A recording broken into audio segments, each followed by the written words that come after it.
Hello Chem 111 students. Today we're going to be balancing nuclear equations. Now, essentially what you'll see is either atomic nuclei or in this case, atomic particles, which have two sets of numbers. The numbers that are in the top left corner of each particle would be the mass number, whereas the bottom left number would be, in the case of particles, the charge, or in the case of atomic nuclei, the atomic number. And essentially, what we're going to be doing to balance out chemical equations, for nuclear equations, it's balancing the mass numbers on both sides and balancing the atomic numbers on both sides.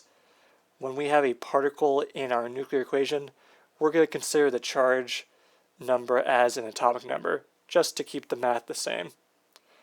Now, the particles that we will be looking at are either protons, electrons, neutrons, or also the possibility of positrons, which are simply a positively charged electron.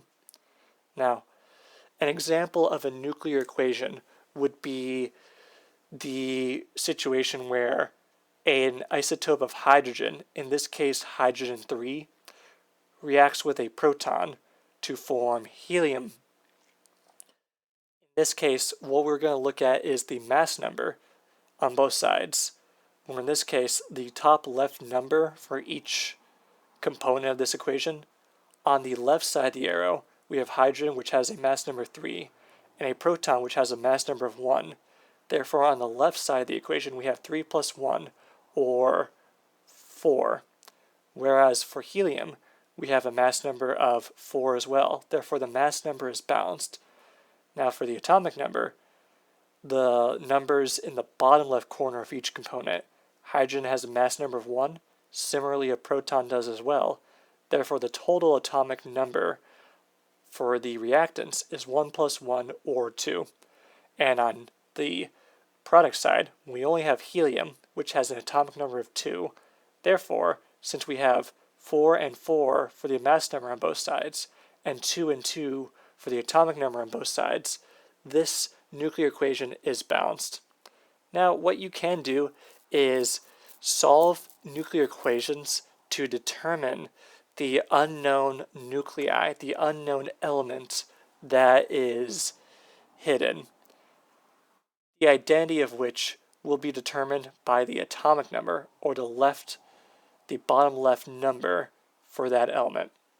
Now, just to simplify this balancing, let's just look at our mass number for the left side of the equation for nitrogen. Nitrogen is the only element that shows up on the left side. Therefore, its mass number would be the top left corner, or 16. And its atomic number would be 7, because nitrogen will always have an atomic number of 7. The atomic number is what is unique to every element, whereas the mass number can vary depending on different isotopes of that particular element. Now, for the left side, we have a mass number of 16. On the right side, we have an electron, which has a mass number of 0. Therefore, in order to have 16 on both sides, our unknown element must have a mass number that, when added to 0, adds up to 16. Well, 0 plus 16 equals 16. Therefore, our mass number for our unknown element is 16 as well. Now, for the number that gives us the identity of the element, we're going to have to balance the mass numbers. Whereas on our left side of the equation, our atomic numbers add up to 7. For the right side, we have an electron, which carries with it a -1. Therefore, -1 plus some number has to equal 7. Well, or effectively, what minus 1 equals 7? Well, that would be 8. Therefore, the atomic number for our unknown element is 8. Now, looking at the periodic table, if we look at the atomic number of 8, we see that we have oxygen with the atomic number of 8. Therefore, the identity of our unknown element is going to be oxygen, or putting in a capital O. So we just discovered the identity of our unknown element in our nuclear equation by balancing the mass numbers on both sides and the atomic number on both sides. The atomic number being what actually told us that the identity was oxygen. Then, to go on to another example, we can get a little bit more complex. We'll have more players here, but let's just look at the mass numbers for now. For our one side of the equation, we have essentially nitrogen and a nuclei of nitrogen and a nuclei of helium. Well, the mass number on both sides, the mass number on the left side, would be the total of these two top left numbers, or 14 plus 4, which is a total of 18. Now, on the left side of the equation, we need to have a total of 18, or on the right side of the equation, we need to have a total of 18 as well for the mass number. Well, we already have 1 from the proton. Therefore, what plus 1 would give us 18? Well, that would be 17. Therefore, we are going to have atomic nuclei that, in that particular iteration of that element, that isotope of that element, the mass number is 17. Alright, cool. That's just to get the concepts of balancing, but atomic number is what's very important for identity. Now then, for the atomic number calculation, on the left side of the equation we have an atomic number of 7 from nitrogen and an atomic number of 2 from helium. So 7 plus 2, that's a total atomic number of 9. Now, for a proton, again we have an atomic number of 1 associated with protons. Therefore, what plus 1 would equal 9? Well, 8. So in this case, we are going to have 8, and like in the previous example, the periodic table tells us that the element that has an atomic number of 8 would be oxygen. Unlike the previous example, though, where the isotope was oxygen 16, this case is oxygen 17. So, where an element, different isotopes of the same element can have varying mass numbers, the atomic number is always the same for a particular element. Going on to another example, let's look at one nuclei colliding with a helium nuclei to break apart into a carbon nuclei and a nitrogen or a neutron particle. Well, mass numbers for the product side is the only side that has all the players together. So, for the product side, we effectively have 12 plus 1, or 13 total for the mass number. And for the atomic number, we have 6 from the atomic number of carbon plus 0 for the atomic number of nitrogen. Therefore, 6 plus 0 equals 6. Now, to balance out the mass number for the left side, we need to have a number. If helium is telling us that we already have 4 units of the mass number accounted for, what number plus 4 will give us 13? Well, 13 minus 4 would be 9, so the mass number needs to be 9 in order for the left side to add up to 13. Now then, the atomic number, which will tell us the identity of the element we're working with. Well, if the total atomic number, if the sum of the atomic numbers on the right side of the equation adds up to 6, then they need to add up to 6 on the left side as well. We already have 2, thanks to helium. Well then, what plus 2 gives us 6? Well, that would be 4.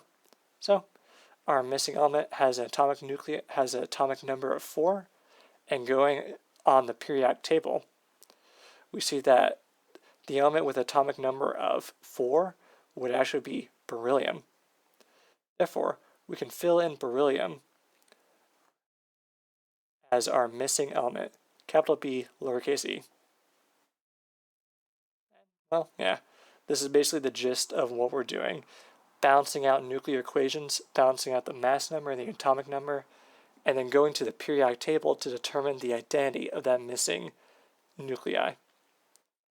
Now, in this case, we have a sodium nuclei that is reacting with either another nuclei or an atomic particle to form a neon nuclei. Well, pretty straightforward. On the product side, that's the only side that has all the players accounted for, and we only have neon showing up. Therefore, its mass number will be the total mass number on the right side of the equation. And for the atomic number, well, neon only has an atomic number of 10. Therefore, that's where we will get the total that we need on both sides for the atomic number. Now, for the mass number, we want to have a total mass number of 22. Well, what plus 22 would be 22? Well, 0. So we're going to need something that has a mass number of 0. So that should already tell that we're not working with nuclei, but we're actually working with an atomic particle. Now then, for the atomic number, or since it's a particle, the charge number, let's work on balancing the lower left numbers. In this case, if we want a total of 10, because the atomic number on the right side of the equation adds up to 10, what plus 11 equals 10? Well, 11 plus a negative 1 would give us 10. So the atomic number, or more appropriately the charge number, would be negative 1. Now, what has a atomic number of 0? Well, it can't be a neutron and it can't be a proton, because what has a mass number of 0? Well, the mass number is the total number of protons and neutrons. Therefore, if the mass number is 0, we're dealing with an electron or a positron. And since the lower left number, the charge, is negative 1, we're just dealing with a negative electron. So you can see situations where the missing component is a nuclei, or it is a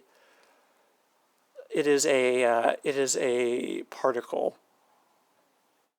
Essentially, if you go to the list of particles and you find that your missing component has the same mass number and a atomic number as that particle, just use the particle instead of going to the periodic table. Now then, here is one I'm pretty proud of. This is very, very funky, very theoretical. No confirmation that this could ever actually occur in real life. But let's say we have some unstable nuclei that, for whatever reason, breaks apart into a positron, a fluorine nuclei, and a neutron particle. Well then, since the product side is the only side that has all the components filled in, let's start adding up the mass numbers. The mass numbers going from left to right would be 0 plus 19 plus 1, which would be a total of 20. Now then, for the atomic number, we're going to have a total of positive 1 plus 9 plus 0, which would add up to 10. Well, this really simplifies our answer because, well, we only have one component on the left side of the equation. Therefore, the mass number and the atomic number are going to have to equal the total on the left side on the right side of the equation. Therefore, our atomic number is 20, or our mass number is 20, and our atomic number is 10. Now, what element on the periodic table has a mass number or has an atomic number of 10? Well, that would be, in fact, neon. So we can fill in the identity of that guy right here as neon, capital N, lowercase e. And there we go. That is the proper method for essentially balancing out nuclear equations. So a little bit more different than your standard adding coefficients to balance stoichiometry. Now, there are situations where you could add coefficients to say if you needed 3 neutrons to balance the equation or 3 positrons. For this class, we're not going to be worried about those kind of coefficients. Just worry about balancing the top mass numbers on both sides and the bottom atomic numbers on both sides. And as a bonus, here is your bonus for the week, where we are essentially colliding a carbon nuclei and an oxygen nuclei to form a new nuclei.